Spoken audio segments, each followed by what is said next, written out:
parce que c'est vrai que c'est un travail qui est pas évident quand on s'occupe d'une fédération sportive, et plus particulièrement en Guinée. Il faut avoir un vrai engagement, il faut d'abord de la passion, et puis il faut aimer d'abord faire ce que vous faites, parce que c'est pas facile, c'est pas tous les jours facile.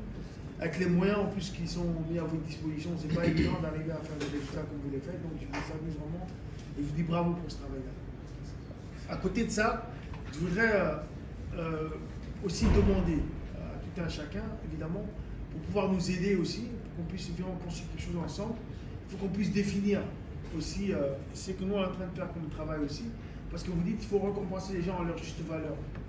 Et pour moi, c'est quelque chose de très important. Quand on était un sportif, je l'ai été, c'est important quand on est un sportif de haut niveau, quand on se consacre effectivement à faire son sport d'une manière structurelle, comme vous le faites aujourd'hui, et je pense que la plupart d'entre vous aussi font des études à côté et vous avez l'air de réussir vos études.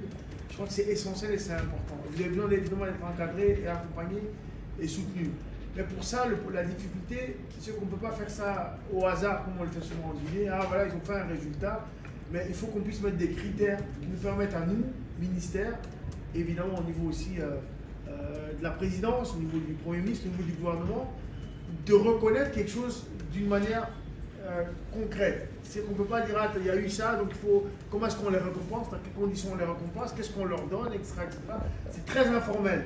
Et ce sera l'appréciation évidemment des gens qui sont là. Donc il faut mettre un cadre. Et ce cadre doit être défini. On est en train de travailler là-dessus pour définir un vrai cadre dans lequel effectivement, ah tiens, telle compétition, ben, ça permet effectivement, en ayant eu une médaille d'or, en ayant eu une médaille d'argent, ben, voilà, d'avoir une prime qui correspond à ça, d'avoir un encouragement qui correspond à ça. Mais quand on est jeune comme vous aussi, parce qu'aujourd'hui, pour moi, vous êtes encore des jeunes, il y en a qui sont certainement adultes aujourd'hui, puisque vous êtes effectivement des juniors aussi, mais il y a aussi des cadets. Je pense qu'il faut mettre des outils en place qui vous permettent effectivement de construire votre avenir. Parce que votre avenir, elle peut être sportive, mais demain, il y en a un qui se blesse, qui a une grave blessure, sa carrière sportive, elle est finie. Et qu'est-ce qu'on en fait après? Comment est-ce qu'on vous accompagne alors que vous avez été un grand espoir, etc., etc. Tout ça, il faut qu'on balise, tout ça pour vous permettre d'être protégé. Et nous, on est en train de travailler là-dessus. Mais ce que je veux aussi, c'est qu'on définisse c'est quoi un sportif de haut niveau.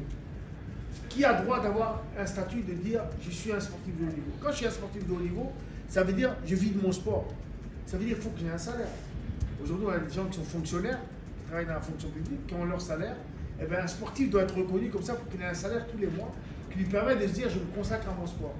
Et quand je gagne des médailles, ben, j'ai une prime qui me permet effectivement d'arrondir mon salaire et de me permettre de construire une maison, de construire un avenir pour moi. Et ça, il faut qu'on le mette en place. Nous, on travaille là-dessus, général, c'est ce que je suis en train de vous dire. Parce que nous, on est là pour faire des réformes. On est là pour mettre des outils qui permettent à ceux qui vont arriver après d'avoir effectivement un cadrage. Parce qu'aujourd'hui, la manière dont la Guinée fonctionne, c'est en fonction de qui est proche de qui. C'est en fonction de qui a le plus d'influence à côté du ministre, etc., etc.